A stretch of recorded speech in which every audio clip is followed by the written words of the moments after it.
A nossa questão está no estilo de vida. Genômica, ômicas, toda a parte de inteligência artificial, toda a parte celular, todos os avanços em medicamentos, eles vêm a serviço de uma longevidade com saúde, se nós tivermos um estilo de vida saudável.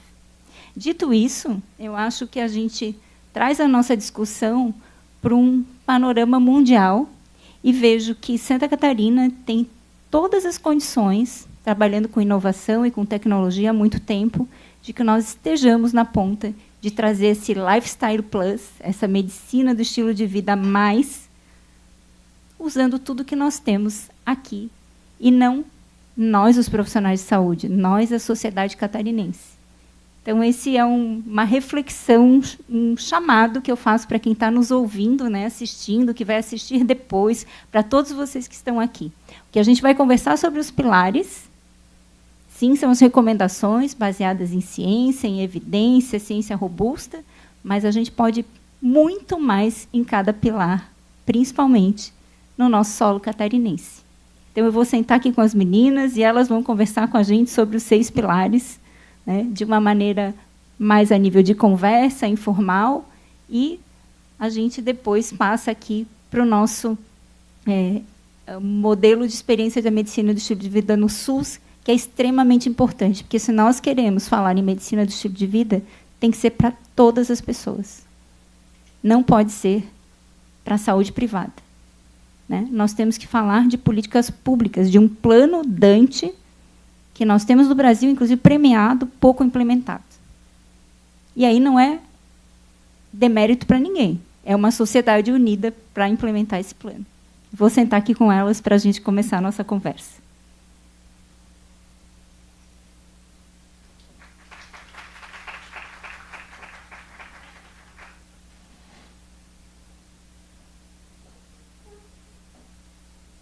Pedir para a Silvana se apresentar, depois a Isabela, e eu vou deixar com elas. A gente não treinou nada para esse painel, elas vão falando cada uma de um pilar, do ponto de vista delas, da recomendação científica e da prática também e da vida, que eu acho que isso é muito importante. Bem, boa noite a todos. Meu nome é Silvana Moreira, eu sou carioca, sou geriatra. Daqui a 15 dias completarei 20 anos de formado, 15 anos de especialista. Para mim é uma ocasião muito especial estar celebrando num local tão honroso, né, numa ocasião tão especial. E a medicina de estilo de vida veio para coroar uma trajetória já de busca por promover uma longevidade saudável na população a qual eu assisto. Eu estou em Santa Catarina, vai fazer 6 anos, e é inegável que o Estado está preparado para dar um próximo passo rumo a essa promoção realmente de uma vida ligada não só a muita tecnologia, né, muito acesso a coisas que promovam saúde, mas, principalmente, a um estilo de vida que promove saúde, porque esse, sim, tem chances de obter êxito a longo prazo. Eu trabalho com... A gente vai falar um pouco de substância, mas eu vou adiantar um pouco o tema, porque eu trabalho muito com desprescrição, né? Inclusive, o geriatra ele não é muito... eu vou explicar o que é. O geriatra, para exemplificar, a gente sempre brincava que... Agora mudou um pouquinho, mas, antigamente, os congressos de geriatria eram congressos que tinham pouquíssimo patrocínio da indústria farmacêutica, porque o geriatra ele é um retirador de remédios da prescrição, ele sai tirando coisas. Ele tenta... ao adicionar, tirar 3 para botar 1, e por aí vai. Então, a gente tenta reduzir prescrição. Mas é inegável que, com o tempo, o que eu percebo? Você tira 3, coloca 1 para resolver 3 coisas, mas, daqui a pouco, você está com 5. Por quê? Se a alimentação não muda, se o exercício não muda, se o sono não muda, a gente só vai empilhar remédio. E é o que eu tenho conversado com meus pacientes. A nossa ideia aqui é conversar um pouco sobre isso, porque eu acho que ninguém aqui quer, né, chegar lá no final tomando 35, 40 medicamentos por dia. Eu tenho pacientes com 25, tinha, né, graças a Deus a gente evoluiu, mas que chegou até mim com 25 itens de prescrição. Não são 25 comprimidos, são 25 itens. Alguns 2, 3, 4 vezes ao dia. E é isso que a gente quer, chegar até lá. Então, a gente quer conversar um pouco para a gente não chegar nesse ponto, tá certo? Muito obrigada. Obrigada, Silvana. Isabela, está contigo. Bom, meu nome é Isabela, eu sou mineira, né? O sotaque não deixa a gente mentir. Eu sou médica, tenho curso de especialização em nutrologia pela USP, e a medicina do estilo de vida entrou na minha vida, né? Muito inspirada também pela minha mãe, Marilda Toledo, que é assistente social, e que desde pequena me deu o privilégio de crescer em uma cidade do interior, e que o consumo de alimentos, por exemplo, orgânicos, né, naturais, e bons hábitos mesmo de vida, se fizeram presentes na minha vida de uma forma muito natural. Então, eu cresci e foi muito grato para mim, né, à medida da minha experiência de trabalho, de vida, poder coincidir, né, com esses protocolos e essa ciência robusta, né, Fernanda? A gente estava conversando que a coletânea de evidências científicas da medicina do estilo de vida ronda ao redor de 100 mil evidências robustas de investigações em centros de muita credibilidade. Então, a gente está embasado hoje em dia para poder realmente dar as recomendações e falar sobre cada um dos pilares que a gente vai estar debatendo aqui. Então, queria agradecer a todos vocês por estarem aqui, né? E vamos iniciar aí, se vocês, né, assim, percebem a nossa discussão. Isabela, eu acho que é bom a gente comentar com vocês, quem está nos assistindo aqui, que nos Estados Unidos existem 360 residências médicas de medicina do estilo de vida já. E lá a residência médica ela é feita sanduíche. Então, o médico está fazendo geriatria, como a Silvana, e medicina do estilo de vida ao mesmo tempo. Né? Ele está fazendo cardiologia e medicina do estilo de vida. Quando ele termina a residência, ele está com as duas especialidades. Aqui nós não temos ainda, né? Não é uma especialidade médica, não é uma área de atuação. Todos aqui são médicos, com a minha exceção que eu sou psicóloga, a Ana Paula, que é dentista, e a Keila, que é dentista. Então, em Santa Catarina, nós temos 11 médicos. Né? Existe um trabalho para que seja uma especialidade médica, uma área de atuação. O doutor Marcelo está na frente disso, o João Paulo e vários médicos. Mas só para vocês verem a força, né, das evidências e a posição que o Colégio do Americano tem hoje, que ele está na casa dos delegados e ele participa da definição da política pública. Então, tudo isso que elas vão colocar aqui dos 6 pilares é realmente de muita evidência científica, mas também de muita prática, né, de muita reversão de doença, controle e prevenção. Quer dizer que os Estados Unidos estão com ótimos índices? Não. Por isso mesmo é que eles estão ainda investindo mais ainda na medicina do estilo de vida. Eu vou deixar com elas aqui para fazer o bate-bola dos pilares. Bem, por onde vamos começar? Bem, vamos falar então daquele que eu acho que hoje é atividade física. Eu ia falar que é a grande vedete do dia, atividade física. Todo mundo aqui sabe que exercício físico é bom, né? Assim, isso todo mundo aqui, se alguém disser assim, não sabia, né? Isso é de conhecimento comum. Eu falo que a atividade física é a nova panaceia da humanidade. Tudo agora é atividade física, mas pela primeira vez em muito tempo a gente talvez esteja acertando, porque muita coisa surge como algo que pode resolver múltiplos problemas de saúde ao mesmo tempo, e daqui a pouco você começa a ver evidência científica que não é tanto assim, né? Ou aquilo passa a ser superado por coisas melhores. Quando a gente fala de atividade física, a gente começa a ver que realmente o exercício físico ele melhora a saúde física, mental, social, tudo começa a girar em torno de uma melhoria quando você tem esse pilar bem fundamentado. Quando a gente está falando de atividade física, de exercício físico, é bom também colocar alguns conceitos, como, por exemplo, a gente tanto está comentando sobre a redução do tempo sedentário. O tempo sedentário ele é muito negativo. Né? Eu vou para a academia, mas eu passo 4, 6, 8 horas sentado. Isso também é muito ruim. Então, a gente trabalha também por essa questão da atividade como um todo, do mover-se naturalmente, mas também de você ter momentos propositivos, intencionais de exercício físico. Então, o exercício físico é um tipo de atividade física, mas nem toda atividade física é um exercício. E é muito importante que a população saiba isso, porque muitas vezes as pessoas não querem fazer exercício porque já se sentem muito ativas. Mas por que é importante fazer o exercício físico? Durante esse processo intencional, você tem a liberação de uma série de substâncias e você trabalha também a questão dos ritmos do corpo, que eu quero depois detalhar mais tarde. E isso acaba promovendo uma melhoria metabólica, até inflamatória, de cognição, de várias questões. E, muitas vezes, nós estamos muito preocupados com medicamentos que vão resolver essas questões, quando o exercício físico, por si só, uma terapia não farmacológica pode promover isso. Mas que tipo de exercício? Nós pensamos como o mínimo aceitável para a gente se considerar ativo, 150 minutos por semana, podendo chegar, melhor ainda, né, entre 200 e 300 minutos, e que tenham 2 momentos por semana de atividades de fortalecimento, resistência.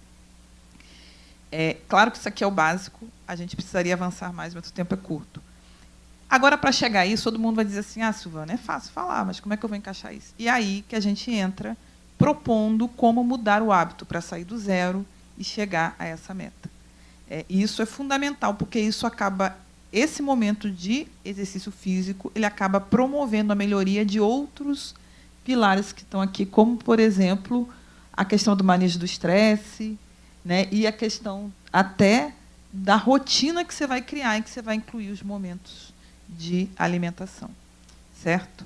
Vou deixar a alimentação para a Isabela já detalhar para a gente. Muito bom, Silvana. Eu acho que foi importante a parte que a Silvana ponderou, né, que a prática da atividade física ela vai engatilhar, né, o que a gente chama, como a Fernanda é especialista em comportamento, os hábitos angulares, né? Veja só que importante, né, quando a gente faz a prática de um exercício físico, a gente está naturalmente, porque a gente está também bioquimicamente mais propenso a executar, por exemplo, uma melhor alimentação. Né? Então, desde a parte da nutrição, o que a medicina do estilo de vida vem nos falar é que a alimentação mais saudável, né, que nos leva a ter uma probabilidade maior de ter uma longevidade saudável, a exemplo das Blue Zones, por exemplo, é uma alimentação baseada, né, que a gente chama de plant-based, quer dizer, uma alimentação rica em frutas, legumes, né, vegetais, cereais e grãos inteiros. Essa seria a base que a gente teria que ter para realmente ter, né, uma longevidade saudável na parte alimentar. E outra questão pontual, né, porque às vezes a gente precisa medir, porque nem todos temos realmente o conhecimento, né, da questão proteica, de quantas calorias, de quantas fibras, né? As fibras também são um elemento muito importante na ingestão diária e vai ajudar a gente a prevenir, inclusive, algumas doenças, né? Por exemplo, é importante a gente fazer o consumo de pelo menos, né, 25, 28, 29, alguns guidelines 30, mas na MEV a gente pregona cerca de 29 gramas de fibras ingeridas em consumo diário. E a outra coisa bem importante é a variedade dessa comida. Né? É importante a gente prezar por 5 variedades de porções diárias, quer dizer, por exemplo, surveys, que eles chamam em inglês, que da tradução são porções. Se no meu dia a dia eu concentrar em poder fazer uma variação entre toda essa classe de alimentos, né, verduras, legumes, cereais e grãos inteiros, em número de 5, nós estamos, pelos estudos e pelas evidências, né, estamos praticando o que é recomendado para realmente, né, ter uma vida mais saudável. Tá? E a outra questão que a gente pontua muito, porque hoje em dia tem muita questão dietária, né? Dieta da moda, o que as evidências robustas realmente vêm nos dizer em relação à MEV, é que a dieta mediterrânea tem muito a nos acrescentar, né? E a dieta DASH. Essas dietas têm alguns pontos em comum, mas como a Silvana mesmo falou, né, são muitos aspectos aqui. A intenção realmente não é dar uma aula, mas levantar o tema e até gerar curiosidade, né, de todos vocês a realmente ir em busca desses pilares de forma mais profunda. Mas é uma alimentação mesmo rica, né, em azeites, óleos vegetais extra virgens, né, uma alimentação rica em carnes magras, né, um consumo muito pequeno, moderado de carnes vermelhas, forte mesmo em vegetais, frutas e cereais. E esses seriam os tópicos principais das comidas. Só chamar atenção, né, a uma coisa importante, que é evitar os ultraprocessados, que é aquilo que, né, os nossos familiares antepassados nos diziam, né, abram menos pacotes e realmente, né, tentem se prover, nos nutrir de alimentos mais saudáveis, orgânicos, livres de pesticidas. E, inclusive, né, quando a gente vai na escolha de algum alimento, é importante a gente ter em conta se aquele alimento tem algum corante. Hoje em dia, se vocês estão acompanhando nos Estados Unidos, né, estão tendo movimentos públicos muito relevantes no sentido de tirar de circulação alimentos que fazem uso de alguns colorantes artificiais que têm potencial, né, de geração de câncer. Então, para a gente não ficar na bula ali, né, de repente, se não é da área da nutrição ou da saúde, o conceito mesmo forte que a MEV nos traz é orgânico, natural, plant-based, né, e esses seriam os pontos mais determinantes. Você falou de corante, falou de substância química, então vou emendar com redução de substâncias de risco, já que para a gente poder aproveitar o gancho. Quando a gente fala de substância de risco, eu coloquei ali um sinalzinho do cigarro, porque eu acho que é o símbolo máximo, né, de substância perigosa, comprovadamente nociva e que permeia, né, a nossa sociedade culturalmente. Nós temos cerca de 10%, 12% da população ainda que fuma, né? Mas isso aí é só a ponta do iceberg. Quando a gente fala de redução de substâncias de risco, a ideia é minimizar ao máximo, se possível, fosse a humanidade um dia, quem sabe, consegue abolir, né, substâncias que a gente sabe que, de forma bem robusta, causam problemas de saúde. O tabaco, como eu falei, é o clássico, mas tem também algo que é culturalmente muito forte na humanidade, que é o álcool, né? Então, o álcool, nós já temos conhecimento de que ele é nocivo à saúde, que não existe dose mínima segura. Mas se for tal tipo, tal bebida, mas ele é muito culturalmente arraigado, é uma coisa que nos permeia desde os primórdios humanos, desde os primeiros agrupamentos. Agora descobriram até primata que visita a fruta fermentada como forma de trazer mais conexões sociais. Então, nós sempre apregoamos que o nível de álcool consumido deve ser o menor possível. Se a pessoa for abstêmia, parabéns, a gente agradece. Também, a gente vai lembrar do uso racional de medicamentos, como eu falei lá atrás. A polifarmácia, a politerapia é um problema. A gente usa, às vezes, muitos medicamentos de risco e, conforme a nossa idade avança, o número desses medicamentos aumenta. Medicamentos que, às vezes, são iniciados sem um propósito definido, ou que cessou o motivo para a sua prescrição e eles permanecem. Isso vai agregando risco às pessoas. Por isso, o início de qualquer medicamento deve ser racionalmente pensado e a sua retirada, se possível. Claro, há medicamentos que mantêm as pessoas vivas, eles devem ser mantidos, mas se a sua serventia cessar, ele deve ser também eliminado da prescrição.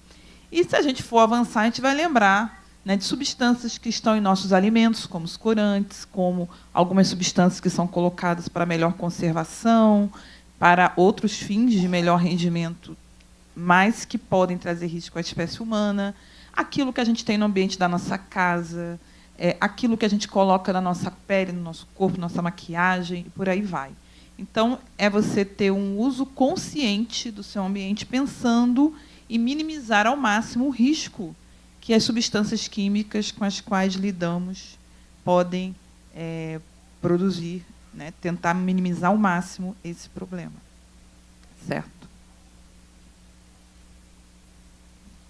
Bom, podemos seguir, então, com um dos outros pilares, né, que se chama manejo do estresse, que atualmente, né, houve uma mudança aí, desses pilares, manejo do estresse e conexão, que hoje em dia o Colégio, né, Internacional o ampliou para que seja realmente algo em torno de resiliência, né, e saúde mental, porque entendendo que o manejo do estresse realmente é parte fundamental dentro desses quesitos, né, um pouco mais subjetivos, digamos.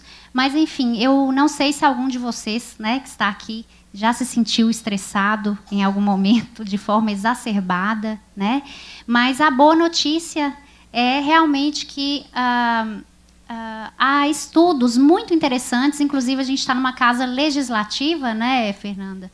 É muito importante a gente pontuar que o adequado manejo do estresse em pesquisas que mostram estudos de neuroimagem foram capazes de demonstrar que meditadores frequentes, né, conseguiram espessar o seu córtex pré-frontal e apagar, né, de maneira mais considerável a atividade da amígdala, que é um núcleo que está no centro do cérebro, muito fortemente relacionado aos circuitos do medo e de luta e fuga. O que isso, traduzindo, né, ao bom português, aplicando, por exemplo, essa casa, né, onde se discutem e debatem leis, por exemplo, isso quer dizer que nós vamos favorecer as nossas funções cognitivas superiores e vai nos fazer seres, né, humanos, capazes de tomar melhor decisões, né? Então, a corteza, toda a parte do lobo frontal está muito relacionada a isso. E a outra parte importante, só para a gente pontuar, é que às vezes a gente fala sobre estresse, a gente acha que é algo subjetivo, etéreo, mas o estresse, ele realmente gera mensagens químicas e elétricas no organismo, e isso realmente tem origem e destino, né? Ele viaja através dos filetes nervosos, através de estímulos elétricos, tá? E também vai usar o sistema de neurotransmissores e os hormônios como mensageiros de todo o sinal de estresse que é levado ao nosso organismo. E, além disso, vai ativar células de imunidade, tanto humoral como celular, para entregar essas mensagens. A boa notícia disso tudo é que nós, como seres, né, realmente autônomos e racionais que somos capazes, nós somos o filtro entre os estímulos e para escolher quanto dessa descarga potente, né, que viaja através de vários sistemas, vai ser integrada ao nosso próprio corpo. Então, através dos nossos modelos de afrontamento próprios, que são treináveis, e o manejo do estresse, a gente tem realmente hoje, né, o mindfulness, ou técnicas de atenção plena, que são, inclusive, em projetos muito bonitos, já levados a colégios, né, em crianças que meditam, realmente conseguem ter melhor nível de aprendizagem, né, melhor gestão emocional, para poder desenvolver essa percepção única e gerar menos dano ao nosso próprio organismo. Então, é algo muito curioso, né? É relevante, já hoje não é um tema de relativismo a ser discutido, porque os estudos demonstram mesmo que há efeitos, né, orgânicos múltiplos em todos os tecidos se a gente realmente não trabalha na prática, né? A meditação é uma forma delas, contemplação, mas, enfim, há várias outras técnicas de atenção plena que podem ser executadas, são realmente baratas, né? Mas realmente a gente tem que ter esse compromisso, esse tempo de reservar esse espaço pessoal e executá-las. Tá? Então, é uma excelente notícia, porque nós mesmos somos o núcleo que vai mediar quanto dessa resposta do estresse vai ser entregada a cada uma de nossas células. Tá bom? Então, é um pilar forte aí a ser moderado na MEV. Silvana e Isabela, a gente tem 5 minutos para 2 pilares, tá? Então, para a gente poder passar para a parte da MEV no SUS e dar espaço para todo mundo, a gente tem a conectividade e o sono, né? E eu acho que uma coisa bem importante de compartilhar com vocês e com quem está em casa, que, na verdade, esses remédios que a gente está falando aqui são os nossos comportamentos, né? São escolhas que nós fazemos todos os dias e que nós nunca tivemos tanto poder na nossa mão como temos hoje sobre a nossa saúde. Então, vou falar logo de sono. Eu ia deixar por último, mas quando a gente tem uma alimentação adequada, pratica atividade física de forma, né, adequada também, maneja bem as substâncias de risco, tem um bom controle do estresse, boas conexões, a nossa tendência é a gente ter o famoso sono dos justos, né?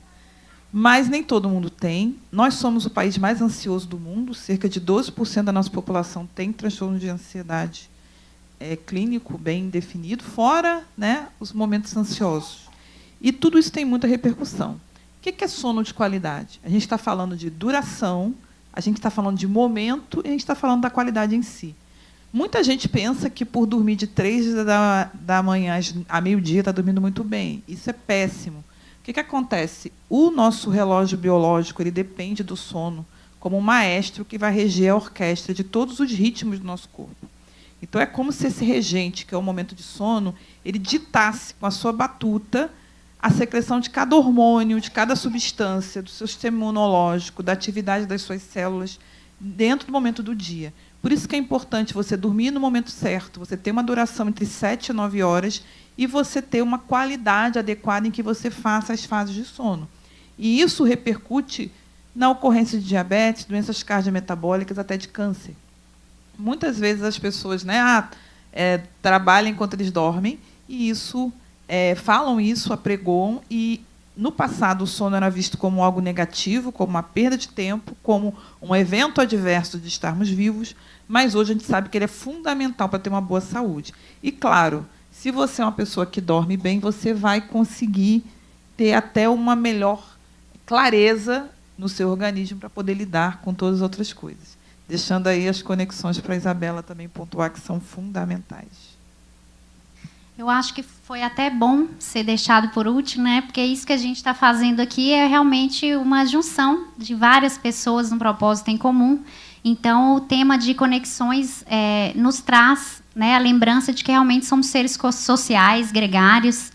E, inclusive, no mundo hoje isso é muito discutido em alguns países onde as pessoas estão envelhecendo, né, em solidão, e traz repercussões econômicas mesmo, né, aos governos, aos estados, porque traz deterioro clínico cognitivo muito mais rápido se nós não somos expostos a contato social mesmo, né, de seres a seres, de forma semanal, atrapalha também na questão de desenvolvimento de doenças neurodegenerativas, e há alguns estudos que, inclusive, demonstram, foram capazes de comparar, né, que a questão do isolamento poderia ser comparável a um dano estimado de fumar 15 cigarros por dia. Olha só quão relevante, né, esse tema, que, enfim, para finalizar, né, o colégio também entendeu que esse tema deveria ser ampliado para conectividade, como o conselheiro Marcelo pontuou, né, que vai englobar aí a questão também da espiritualidade, né, e do propósito que a gente tem junto com as conexões sociais. Então, eu acho que esses seriam os pontos fundamentais desse pilar, Fernanda. Temos um minuto? Não, acabou, né? Tchau. Bem, a gente vai respeitar o tempo delas, né? Mas eu acho que é uma coisa muito importante a gente falar que tudo na vida, para ser constante, a gente precisa ter equilíbrio. Então, os pilares estão aqui para a gente entender o que a ciência nos diz. Mas a nossa vida, eu gosto de dizer sempre que é uma montanha-russa. A gente vai subir, descer, vai estar no 20-80, no 80-20. O importante é nós sabermos o que faz bem e aquilo que é a recomendação. A mágica da medicina do estilo de vida é a interconexão desses pilares.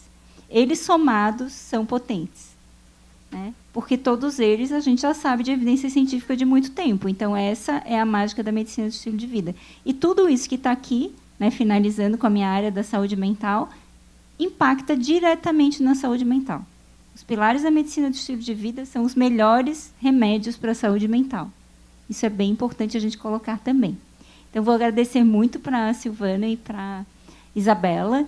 E, antes de passar aqui para o time do SUS, né, da MEV no SUS, eu queria só pedir para a Ana Paula e para a Keila virem aqui, que eu queria fazer um agradecimento especial para elas, né, que há um ano atrás estávamos no Colégio Brasileiro, eu, Keila e Ana Paula, né, uma psicóloga e 2 dentistas, tocando a regional aqui de Santa Catarina, que hoje, com muita felicidade, a gente compartilha com esses 11 médicos maravilhosos, mas foram essas 2 mulheres maravilhosas, 2 dentistas, que fizeram, junto com a gente, né, e fomos nos somando, o colégio que temos hoje, um ano depois. Então, eu queria agradecer muito aqui para a Keila e para a Ana Paula por essa construção conjunta.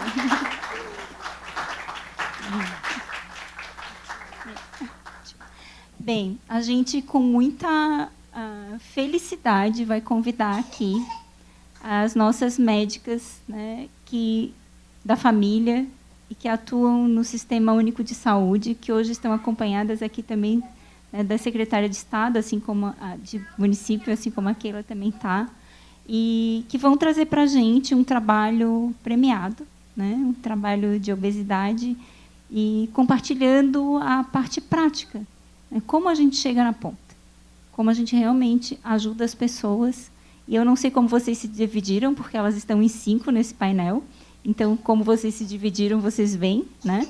Não sei se vão começar a Daniela, a Fernanda e a Iana, ou como é, e depois a Ana Paula e a Alessandra. Mas está com vocês, tá? Muito obrigada, gente.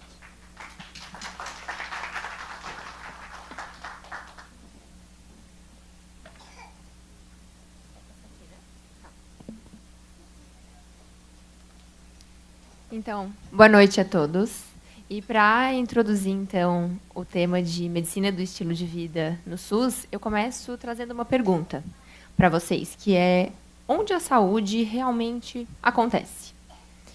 Será que ela acontece nos consultórios médicos? Sejam eles da rede pública, da rede privada? Será que a saúde acontece nos hospitais? Ou será que ela começa muito antes disso, no lugar onde as pessoas vivem, trabalham, brincam, estudam e amam? E essa pergunta não é minha. Ela é da Carta de Ottawa, que foi a primeira conferência internacional sobre promoção de saúde. Então, foi um marco muito importante que aconteceu no Canadá em 1986. Inclusive, ela estimulou políticas públicas ao redor do mundo, inclusive a criação e o desenvolvimento do nosso Sistema Único de Saúde, o SUS, em 1988. A saúde é criada e vivida pelas pessoas nos ambientes da vida cotidiana. Também frase da Carta de Ottawa. E é isso que a promoção de saúde defende. Essa palavra tão bonita e tão usada, né? A promoção de saúde. Mas o que ela significa, né? E ela enfatiza que saúde não se constrói apenas nos serviços de saúde, mas sim com escolhas, com condições e com oportunidades. Tá aqui. E é isso também que a medicina do estilo de vida ela traz para a gente, essa reflexão de que a saúde não começa ali no remédio, né? Mas, na verdade, com o que a gente come, com o quanto a gente se movimenta, com a qualidade.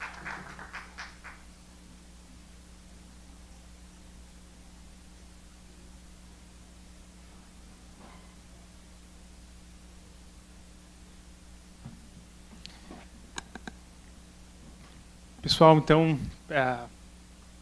pelo adiantado da hora, agradecer a presença de todos que tiveram aqui, desde a organização, os convites, que puderam tornar esse momento possível. É uma noite histórica para a medicina do estilo de vida e espero que essa sementinha que a gente plantou aqui, ela germine e traga muitos frutos para a nossa sociedade. Obrigado mais uma vez a presença de todos.